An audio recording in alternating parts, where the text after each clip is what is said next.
stand a chance. What are you waiting for? Contact them today and let them take care of your problems.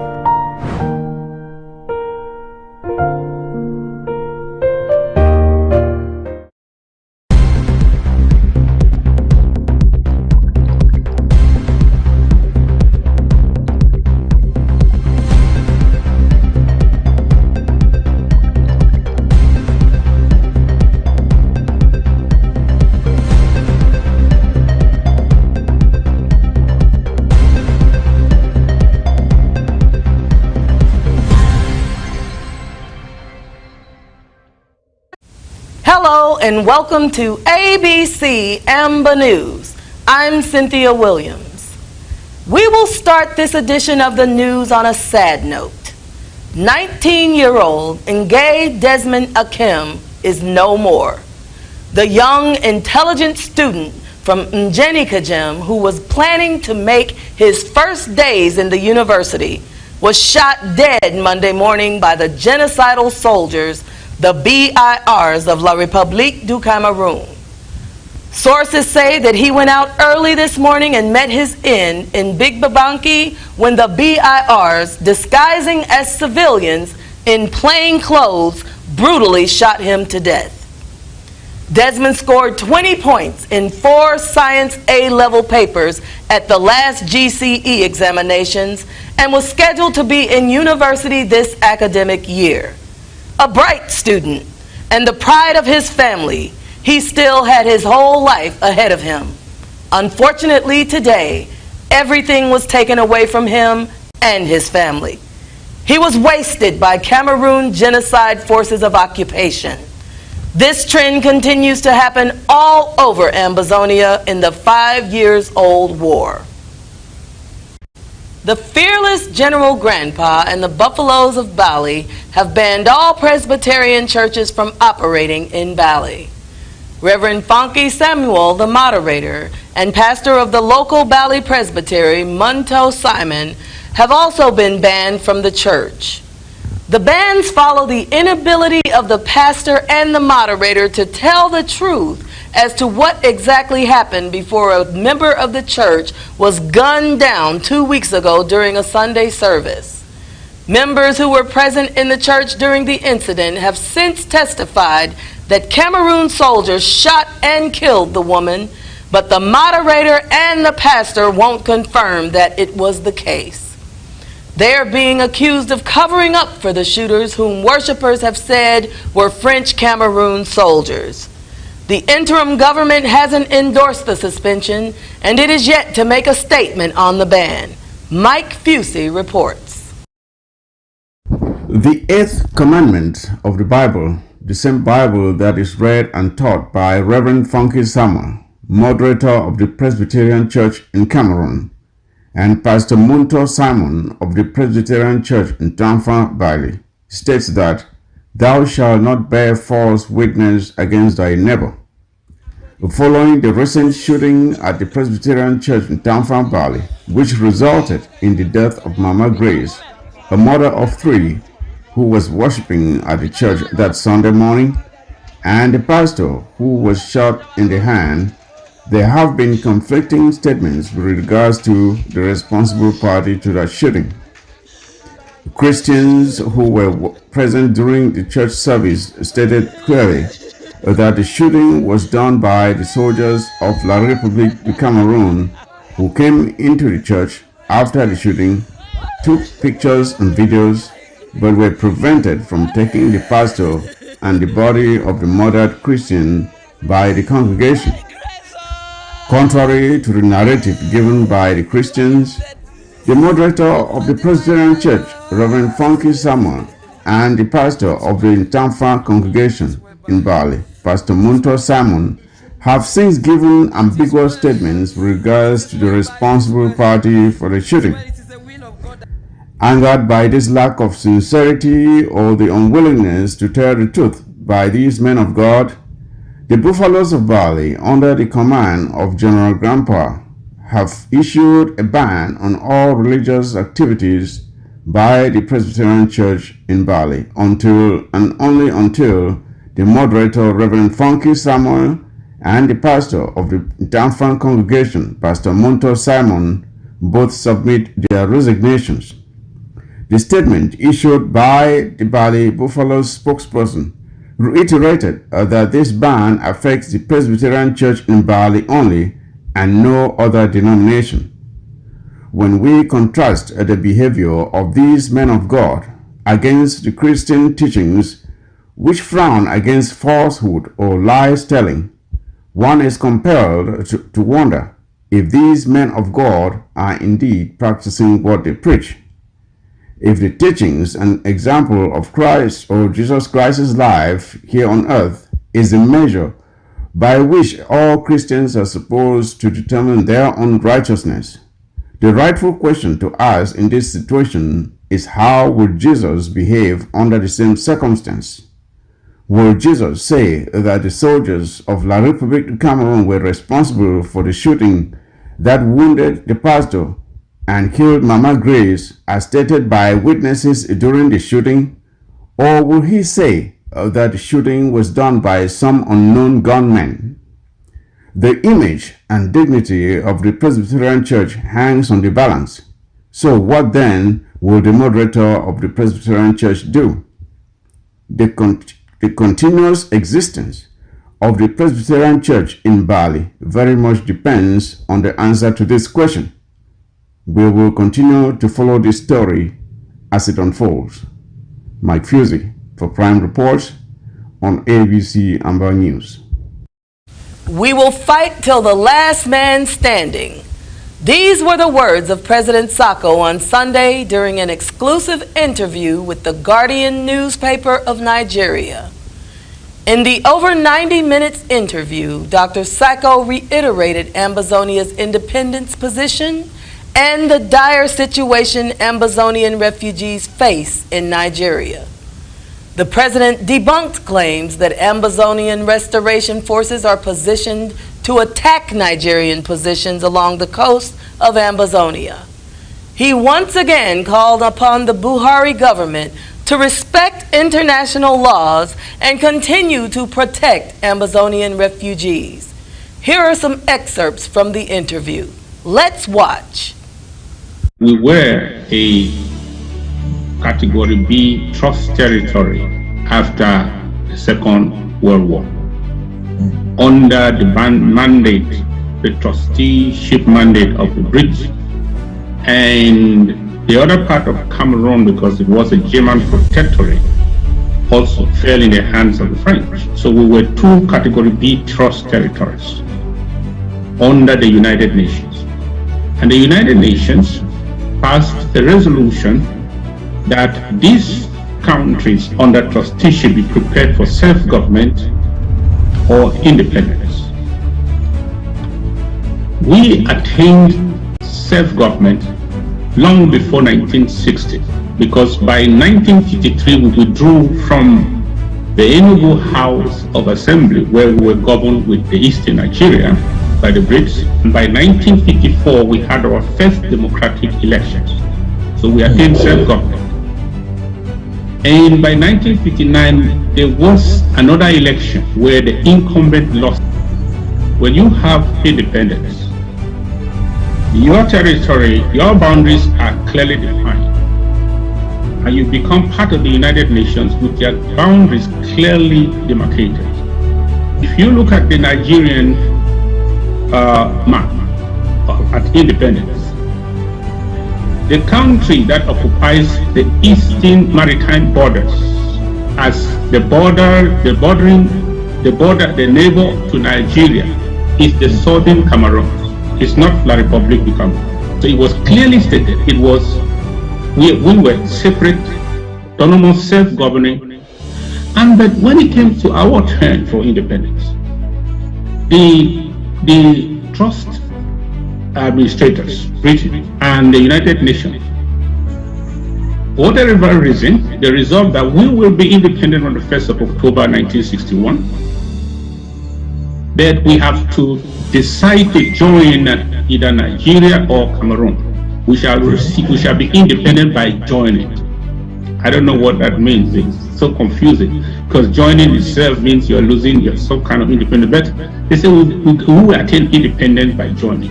These are United Nations resolutions. So we were consulted in a plebiscite to decide whether we want to join Nigeria, to be independent by joining Nigeria, or be independent by joining Cameroon. And we voted in that plebiscite.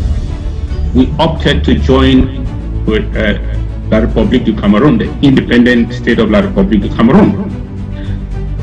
But you know, a plebiscite is not a referendum. But in a plebiscite, our intention was consulted. Solution to prescribe the process that will lead to the joining of these two countries. So that is the resolution called Resolution 1608 in the United Nations. That is our resolution that was passed on the 21st of April 1961, granting us independence by joining La République du Cameroon. We shall attain independence on the 1st of October 1961. But before then, the two sides should come together and agree on the nature of the state. The nation also specified that it must be a federation of two states of equal status. It was never respected by La République du Cameroon. French Cameroon voted no. Nigeria voted yes. Nigeria was one of the 64 countries that voted for our independence. The letter of that resolution were not followed by French Cameroon, which did not want it. While we were contemplating a union of two states of equal status, they were contemplating annexation. Yes, that's why the United Nations resolution calls it unification. They call it reunification, because they were considering that they were absorbing us into an existing country, when the United Nations resolution was clear on the matter. In the establishment of the federal constitution was not a law that was promulgated by the two sides, because when you come as two different nations and you have to establish a federation, the two parliaments, we had our parliament, they had their own. The two parliaments have to draw that constitution, and it should be ratified by the two parliaments before it is proclaimed into law. But we will become independent on the 1st of October 1961, but their parliament unilaterally on the 1st of September, 1 month before we will become independent, 1 month before the trusteeship agreement will end, they promulgated a so-called federal constitution in their parliament, an annexation. How can you make a law and ram it on us, and you call us a federation of your definition? The 1st of October, instead of having the two countries coming together and rejoicing, they just send their troops into our country and overrun our territory, and started dismantling our institutions and appointing the delegates from Yaoundé, so-called DOs, and brought in gendarmes and made our country a police state. So this is how we were systematically raped. They destroyed our institution. Our premier was in Buea, voted by the people.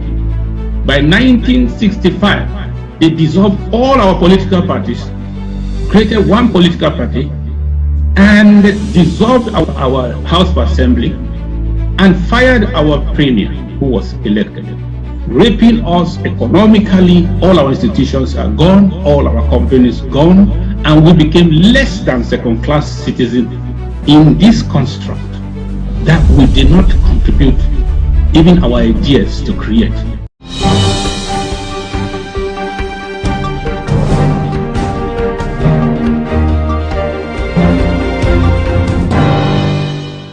It was another day of victory for Ambazonia last weekend, as Menchum County took home over $94,000 from the draft.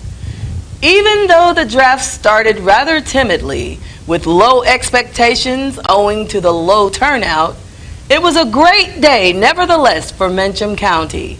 Addressing the audience at the event, Dr. Sako warned Menchum CPDM enablers to expect the Ambazonia Restoration Forces anytime soon.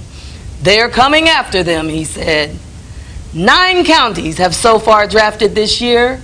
This coming weekend will be the turn of Momo County. Comfort covered the event and now reports. The Menchum Award of Sunday the 4th of September 2021 just confirmed the Southern Cameroonian mantra that the Ambazonia liberation struggle is God-ordained. The moment people start thinking that the steam is dwindling, something miraculous happens. The Menchum draft started on a very timid note, with a few tens of people, including the CIC Dr. Sako, waiting for more people to join. One could see Ma Iringwa sweating profusely on her face as she kept telling his colleague Nijo Akemche in Pidgin, "Kombi, we don't die today," meaning, "Comrade, we count it all lost today." In an opening prayer, Reverend George Tega thanked God for reuniting Menchum. His request to God about Menchum was precise, as the man of God said, "We need a stone, which is money, to buy a catapult to bring down the Goliath." An impressive amount of $94,112 US was raised that night. The Menchum chairman, Mr. Peter Coombs' speech was succinct, but pregnant with 1,001 reasons why Menchumites should fund the war declared on Ambazonia by the parasitic Etudi regime. He regretted the material and human havoc perpetrated by the barbarians, as he called them, and the carting away of the industrial machinery with the intention to leave Menchum in perpetual servitude. Pastor Commando, the spiritual advisor for the interim government, said that God purposely placed Ambazonians near La République du Cameroon so that the former could evangelize the latter, and that Southern Cameroonians have rightly done so for over 50 years. On that note, he reminded Menchum indigents that hiding behind religion and excuses that they don't want to shed blood was unacceptable, because God has bestowed the responsibility on the no-nonsense 2016 generation to take this war to its logical end. President Sako chimed in by confessing that the more he gets to know about Menchum, the more fascinated he gets of their industrial potential. So taking the enemy out is the only point of focus. The president also sent a warning message to the CPDM bigwigs of Menchum that the ARFs will be coming after them. He equally wondered aloud what the genocidal regime is doing for them, that they cannot stop colluding with the enemy to annihilate Ambazonians. The CIC once again reminded Ambazonians that LGAs are liberation struggles set up by the interim government to fight the enemy. So the people do not need to be loyals of the IG to defend their people through their LGAs. Mr. Pascal, the former county chairman for Lebialem, said, although he did not know any particular person in Menchum, he was worried about the number of people he saw at the beginning of the Zoom meeting. However, he heaved a sigh of relief when the numbers started growing, and he supported Menchum generously, as he usually does other counties. After carefully scanning through the messages on the Zoom chat section and social media, ABC Amba News came across statements like, "This journey is one way. We own the land." This is very telling. Is the war still worth the fight? Comfort Confo on Prime Reports with ABC Amba News. The contentious University of Buea annex in Aconolinga may have actually started following a Catholic mass service in Aconolinga welcoming the Buea annex on Sunday. This is totally against the spirit of the prescriptions made by Southwest chiefs to the Vice Chancellor of UB recently. In the bitter letter to the Vice Chancellor, Chief Mafane and his associates would rather that an annex of the faculties be expanded to the 6 counties of the Southwest. Comfort Confer has the report. The Buea University annex of Aconolinga is already up and running, despite strong disapproval by the chiefs of the southern zone of Ambazonia, usually referred to in French Cameroon as the Association of Southwest Chiefs.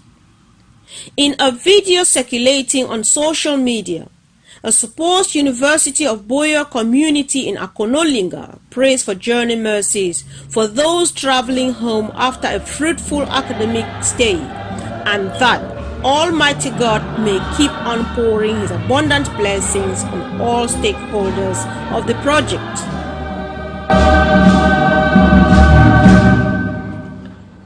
University of Buea community in Aconolinga prays for journey mercies for all those returning home after a fruitful academic stay in the Young and Full Division, that the Almighty God. This idea of creating an annex of the finest Ambazonian-owned higher educational institute in a foreign country met with strong disapprobation from the Sako chiefs. On the 19th of August 2021, the traditional rulers of Sako County, under the leadership of Chief Mafanyinjie Martin, sent out a carefully worded letter to Ngomu Oras Manga, the Vice Chancellor of the Buea University. According to the Eagle News Africa, although disgruntled, the chiefs cautioned that the idea of moving part of the Buea University to Aconolinga would only worsen the already tensed Ambazonia La Republique armed conflict.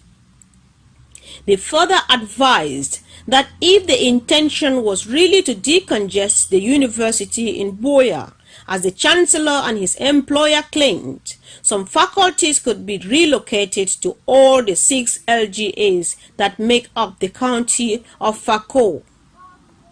The interim government of the Federal Republic of Ambazonia also decried such a selfish and diabolic act of the sponger regime, reaping from where they did not sow.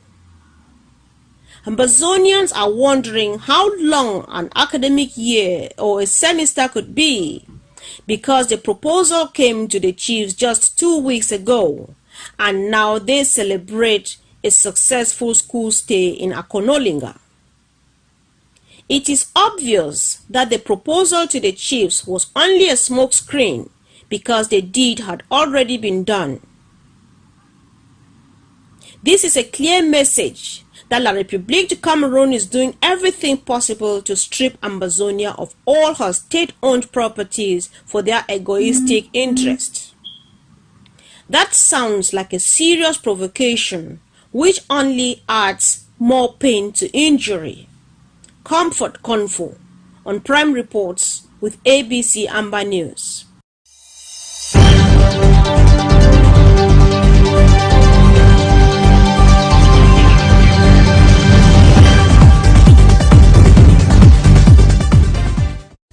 In foreign news today, Guinea soldiers say they have arrested their president, dissolved the government, and suspended the constitution.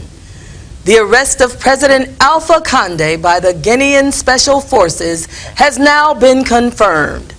Members of the Armed Forces of Guinea drove through the central neighborhood of Kaloum in Conakry on Sunday, trailed by the population celebrating the exit of Condé and hailing the army takeover. Our reporter Nellie Fortune has the details. Guinean Special Forces on Sunday announced the arrest of President Alpha Condé in a statement broadcast on state TV as uncertainty gripped the West African nation amid reports of heavy gunfire around the presidential palace in the capital, Conakry. In a short broadcast on state TV, soldiers who staged an uprising said they have dissolved the constitution and the government in the West African state. However, the Defense Ministry said an attack on the presidential palace by mutinous forces had been put down. Heavy gunfire had broken out near the presidential palace in Conakry on Sunday morning, with several sources saying an elite National Army unit led by a former French legionnaire, Mamadi Doumbouya, was behind the unrest. An unidentified soldier, draped in Guinea's national flag and surrounded by 8 other armed soldiers, said in the broadcast that they planned to form a transitional government and will give further details later. The soldiers spoke after videos shared on social media, which could not be immediately authenticated, showed Condé surrounded in a room by Army Special Forces. The Defense Ministry said the attempted insurgency had been put down. Presidential guards supported by the Loyalist and Republican Defense and Security Forces contained the threat and repelled the group of assailants, it is said in a statement. Security and combined operations are continuing to restore order and peace. 2 civilians with gunshot wounds. Earlier, videos shared on social media showed military vehicles patrolling Conakry's street, and one military source said the only bridge connecting the mainland to the Kaloum neighborhood, which houses the palace and most government ministries, had been sealed off. Many soldiers, some heavily armed, were posted around the palace, the source added. 3 witnesses told Reuters they saw 2 civilians with gunshot wounds. I see groups of soldiers heading towards the presidency. There has been a lot of shooting, said Usman Kamara, a resident of Kaloum. A Reuters reporter saw 2 convoys of armored vehicles and pickup trucks heading towards Conakry Autonomous Port, also near the palace. The convoy was accompanied by a white vehicle that appeared to be an ambulance. Condé won a controversial 3rd term in October after changing the constitution to allow him to stand again despite violent protests from the opposition, raising concerns of a backslide in a region that has seen coups in Mali and Chad in recent months. Footage shared on social media, which Reuters was not immediately able to verify, showed heavy gunfire ringing out over Conakry and vehicles full of soldiers approaching the central bank close to the palace. President Alpha Condé is doing extremely well. The situation is under control, an ally of the president said in a video shared on WhatsApp. Guinea has seen sustained economic growth during Condé's decade in part thanks to its bauxite, iron ore, gold and diamond wealth, but few of its citizens have seen the benefits. Critics say the government has used restrictive criminal laws to discourage dissent, while ethnic divisions and endemic graft have sharpened political rivalries. We are following up very closely the situation in Conakry and will bring you more updates in our subsequent news. Nelly Fortune on Prime Reports with ABC Amba News. Opposition and rights activists in Tanzania have condemned the arrest of several members of the country's main opposition Chadema party, who were to hold a forum to discuss constitutional reforms. The action happened while Chadema leader Freeman Mbowe remains behind bars facing terrorism charges. Our correspondent from Nigeria, Eunice Momo, reports. Opposition and rights activists in Tanzania have condemned the arrest of several members of the country's main opposition Chadema party who were to hold a forum to discuss constitutional reforms. The action happened while Chadema leader Freeman Mbowe remains behind bars facing terrorism-related charges that his party has branded a bid by President Samia Suluhu Hassan's government to silence the opposition. The condemnations came after police in Musoma, a town in Mara region in the northern part of Tanzania, Saturday arrested 9 members of the main opposition Chadema party who were organizing a symposium on a new constitution. In a post shared on Twitter, the Chadema party said it was following the incident which it said suppresses democracy. The statement said, "We strongly condemn this blatant violation of the Constitution and rule of law, sowing the seeds of hatred, discrimination, and discord within communities." It also protested against what the party called suppression of democratic rights by police and other security forces. Chadema is challenging the current constitution, which was formed under a single-party system, saying it favors the ruling Revolutionary Party. A government critic such as Bob Wangwe sees the arrest as suppressing democracy in Tanzania. He says the police forces want to control what citizens discuss and what they can do, while the Constitution of the United Republic of Tanzania grants citizens freedom and the right to discuss issues that concern them. He urged President Samia Hassan to take the issue seriously since it tarnishes the image of the country. Police declared the Chadema gathering on constitutional reform illegal and unconstitutional, pointing to Hassan's remark that it's time to build the economy first. Discussions about the constitution will be resumed after the economy becomes stable when the president decides that the situation is good. Then the symposium about the constitution will be given a permit, said Longinus Tibish Wambu, the head of police in Mara region. He added that if there's anyone trying to hold a constitutional forum now, he sees them as breaking the law.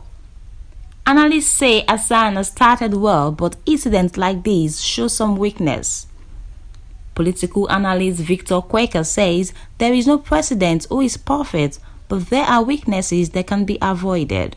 He added that if the president has good advisors, she can implement her duties in a way that will show that she really intends to have a national unity government and a country to stand together as one on economic, political, and democratic matters. Meanwhile, opposition in Tanzania is still insisting that will be continuing with their operation to exercise their democratic rights without fear from the state apparatus. For the president, building the economy is a first priority. Eunice Momo on Prime Reports with ABC Amba News.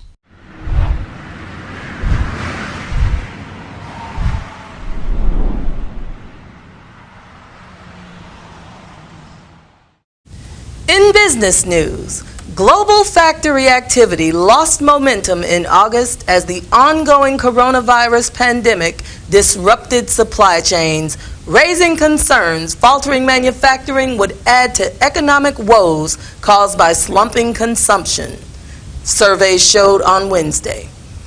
Many firms reported logistical troubles, product shortages, and a labor crunch, which have made it a seller's market of the goods factories need, driving up the prices. While factory activity remains strong in the Eurozone, IHS Markit's final manufacturing purchasing managers index, PMI, fell to 61.4 in August from July's 62.8, below an initial 61.5 flash estimate. Despite the strong PMI figures, we think that lingering supply-side issues and related producer price pressures might take longer to resolve than expected previously, increasing the downside risk to our forecast, said Matthews Urban at Oxford Economics. In Britain, where factories also faced disruptions, manufacturing output grew in August at the weakest rate for 6 months. The United States likely suffered a similar slowdown. Data is expected to show later on Wednesday. Canada's economy unexpectedly shrank last quarter and in July, official data showed on Tuesday, hurt by decreases in manufacturing, construction, and retail trade, and Australia reported slower growth in the second quarter on Wednesday. Meanwhile, Southeast Asia, a low-cost manufacturing hub for many global companies, was hit particularly hard with factory activity shrinking in Vietnam, Indonesia, and Malaysia because of the virus outbreaks and output suspensions. And then a worrying sign for the global economy. China's factory activity slipped into contraction in August for the first time in nearly 1.5 years as COVID-19 curbed supply bottlenecks and high raw material prices weighed on output. Our economic analyst, Dr. Ngwambe, who is currently enjoying his paternity break, will bring updates on this regard in our subsequent newscast.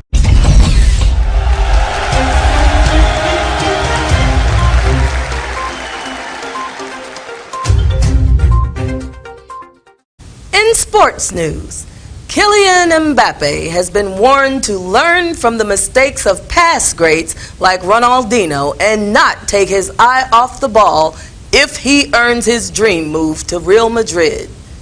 The 22-year-old French star has been accused of going backwards over the last 3 years for Paris Saint-Germain, with TalkSport pundit Tony Cascarino drawing comparisons between Mbappe and the Brazilian icon.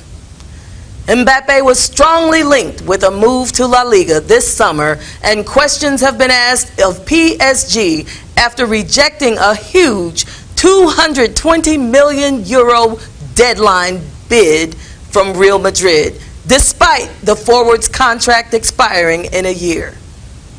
It's no surprise there are parallels being drawn between Mbappe and Ronaldinho. Like the young Frenchman, Ronaldinho rose to prominence at PSG, but really took his career to the next level in Spain. Ronaldinho is one of the game's great entertainers, but that label perhaps does a disservice to how good he actually was. The Brazilian could have gone down in history as greatness on a level like that of Pele, Diego Maradona, or Ronaldo and Messi, but instead is more remembered for his tricks, flicks, and the magnetic relationship between the ball and his feet, and for being one of the game's great mavericks. After 2 trophyless seasons in France, Ronaldinho moved to Barcelona, where he became one of the greatest talents of his generation, winning 2 La Liga titles, 1 Champions League crown, and 2 FIFA World Player of the Year awards, and the Ballon d'Or. But he only really enjoyed a few years at the very peak of his powers, as his career took a slide into obscurity. After 5 years at the new camp, he signed for AC Milan, where he won a Series A title, but then returned to his native Brazil after 3 seasons, by which time he was already a shadow of the player he was just a few years before. Many have put it down to a lack of focus, hence the Maverick tag. Ultimately, fans of Ronaldinho will never be able to shake the feeling of what could have been. Can you imagine if he had the determination of Ronaldo, still one of the world's best at 36 years old, and now back in the Premier League with Manchester United?